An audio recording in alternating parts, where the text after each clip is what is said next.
কি দেখছো? অপূর্ব, এই গভীর বেলায় ভরত সূর্যের আলোয় তোমার মুখটাকে রাঙিয়ে দিয়েছে গভীর, আর তোমার কাছে ছেড়ে পড়ছে অসংখ্য মিথ্যার কথা। কিভাবে বলতো? তুমি তো আজকে বহুদিন করে দেখছো, আজ হঠাৎ তোমার মুখে আমার নামে একটা প্রশস্তি। কিন্তু প্রশস্তি তো হঠাৎ করে কেউ করে না গভীর। প্রশস্তিটা আসে হৃদয়ের ভালো লাগা থাকে, আর হঠাৎ করে তো কাউকে ভালো লাগে না। ভালো লাগার জন্ম হয় হৃদয়ের গভীরে ধীরে ধীরে। তুমি কি করছো? আমার এই চোখের ভাষায়, চোখের কথায় তুমি কিছুই বুঝতে পারছো না গভীর। হ্যাঁ গভীর, আমি মানে আমি তোমাকে ভালোবাসি গভীর। কি করছো তুমি? হ্যাঁ গৌরী, এখন আমি শুধু তোমার মুখ থেকে একটা কথা শুনতে চাই, তুমি আমাকে ভালোবাসো কি না? হ্যাঁ, আর এই উত্তরটা শোনার জন্য আমি অপেক্ষা করে থাকবো গৌরী, অধীর অপেক্ষা। চল কেমন টাটা। ভগবান, চন্দ্রনাথকে আমি কেমন করে বলি, কেমন করে বোঝাই তাই ভালোবাসার আরো পাবার আছে। আমি অনেকদিন আগে আমি আমার রাহুলের ভালোবাসা পেয়ে কন্যা হয়ে গেছি।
কাঁপিয়ে দাও হৃদয় খানি, তব মুক্ত দৃষ্টিহানি শান্ত করো এ হৃদয় বিবাধা।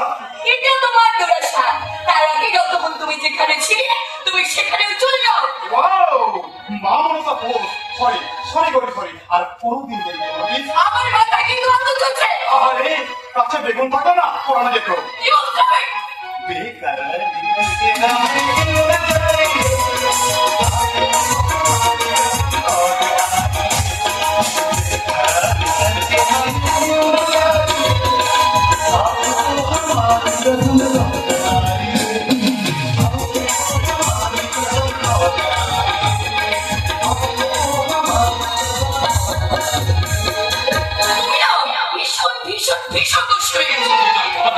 সাগরে বুকে নদীর মিলন হলো তাহলে। এই তোকে তোমরা বুঝি প্রেম করছ? না দাদু না, আমরা বাদাম নিচ্ছি। এই পাঁচি হতচ্ছ না, এই বুড়ো মানুষের সঙ্গে ঠাট্টা হচ্ছে। মারবো একটা। এই জন্য তো তোমাকে বলেছিলাম দাদু, জওয়ানকে জওয়ানি ওরা প্রেম করছে, প্রেম। তাই বলে ওরা আমার সঙ্গে তামাশা করবে? আপনার কি আমার হয়েছে? আগে চোখে এনে দাও। এই কদিন আগে আমার আমাশা হয়েছে, কিন্তু আমার এই ভাইপো গোপাল ওই টানকড়ি থেকে থানকড়ি পাতা এনে খুঁড়োকে দিলাম খাইয়ে, খুঁড়োর আমাশা একেবারে পোড়া। এই ছোড়া, তুমি আবার এখান থেকে কেটে পড়তো দেখি। আমি ওর সঙ্গে একটু প্রেম করি। এই বুড়ো বাচ্চা কি বলছে দেখেছো? কি বললে? কি বলেছি? ঠিকই তো বলেছে, তোমাকে ঠিকই তো বলেছে বুড়ো। ওই কেওড়া তোলা শ্মশানে তোমার পিঠের মধ্যে কাঠ পৌঁছে গেল, এখানে বুড়ো প্রেম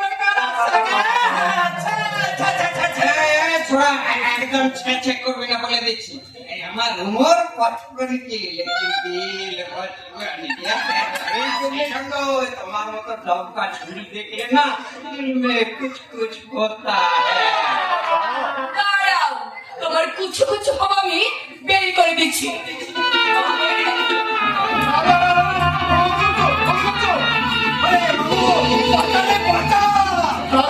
আরে পালিয়ে আয় কুন্তল, পালিয়ে আয়। কুন্তল, কুন্তল মানে? হ্যাঁ, এই হেকু পুরোটা আমার ভাই কুন্তল, আর ওই কচি হিরোটা আমাদের মামা অমিয়। একদম না, not মামে। I am just Romeo. আচ্ছা কুন্তল, এটা কি হলো? কি হলো? আমি বুঝিয়ে বলছি গৌরী। এই শোনো, শোনো, শোনো, শোনো, আমি বুঝিয়ে বলছি। গৌরী দেখে কেমন বুঝলি? হ্যাঁ, সব্বা সত্যি বলছি। আরে সন্দেহ থাকলে ছেড়ে দেওয়ার ভয় আমি চলে পড়ছি। না চলে বুঝলি দাঁড়াও, এখনই চলে যাবি? এখনো তো তোমার সাথে আমার ভালো করে আলাপই হলো না। ভবিষ্যতে আলাপ হবে গৌরী, আজই তো প্রথম দেখা, এরপর কত দেখা হবে, কত কথা হবে, আরো কত কি হবে। নাকি বল রাহুল? এই মামে চলো। আমি আসি রাহুল। বাই রাহুল। বাই গৌরী। তাই না কুন্তল কিন্তু ভীষণ সুন্দর কথা বলি, তাই না গো? হ্যাঁ, কিন্তু আমি ভালো করে কথা বলতে পারি না, তাই তো? হ্যাঁ? কে বলেছি তুমি ভালো করে কথা বলতে পারে না? তোমার সুন্দর কথাই তো সঙ্গীত হয়ে তোমাকে আমার কাছে এনে দিয়েছে। झूठ है, आपका झूठ है, बहुत जाओ, जाओ। अरे अरे पागल ना, আমি আমি বাবা নই। বাবা তুমি? নাহলে নাহলে কেন তুমি এই মেয়েটাকে বিশ্বাস করেছো? তুমি ঠকবে। তোমার অবস্থা আমার মতো হবে। না না, মানুষটা শুধু পাগল নয়, নিশ্চয়ই মানুষের মনের ভেতরে কোনো ক্ষত আছে। হ্যাঁ, এই যে কি আপনি পরিচয় কি?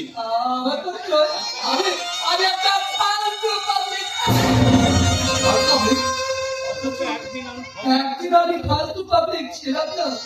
বাংলা এবং ইতিহাসের মাস্টার ডিগ্রি নেওয়া এই অধিকার গাঙ্গুলিকে এই সমাজে সবাই সম্মান করত। কিন্তু এখন আমার কোনো মর্যাদা নেই। এই সাধারণ মানুষ আমাকে বলে পাগল, একটা ফালতু। কেমনই? কতদিন পর শুনলাম ওই সুধী সম্বোধন। কিন্তু তুমি হ্যাঁ, আমার পরিচয় কখন শুনবেন? আগে আপনার কথা বলুন। তুমি আমার কথা শুনতে চাও? তাহলে তবে চলো ওই দিকে একা। আপনার কথা আমাকে শোনাবেন না? কেন শোনাবো? তুমি তো আরেকটা সেন্ট, আরেকটা আপনি কার কথা বলছেন? যাকে ভালোবেসে আমি নিরাপদ একটা সুখের বাসা বাঁধতে চেয়েছিলাম, আর সেই স্বপ্নটি আমি বহু দূরে গেলাম শিক্ষকতা করতে। তার পৃথিবীর পর আমি জানতে পারলাম সেও অন্যজনকে বিয়ে করে সংসারে হয়ে গেছে। তার ছেলে এখন তোমার বয়সী হবে। আপনি তো আজও বলতে পারেননি? আমি তাকে বুঝতে পারিনি।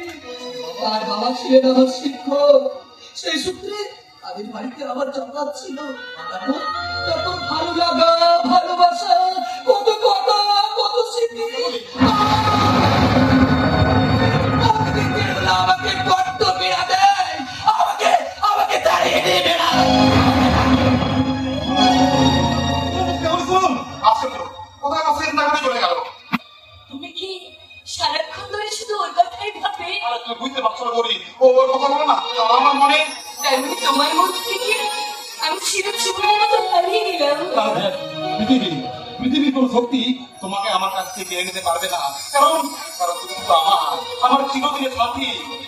রাহুল,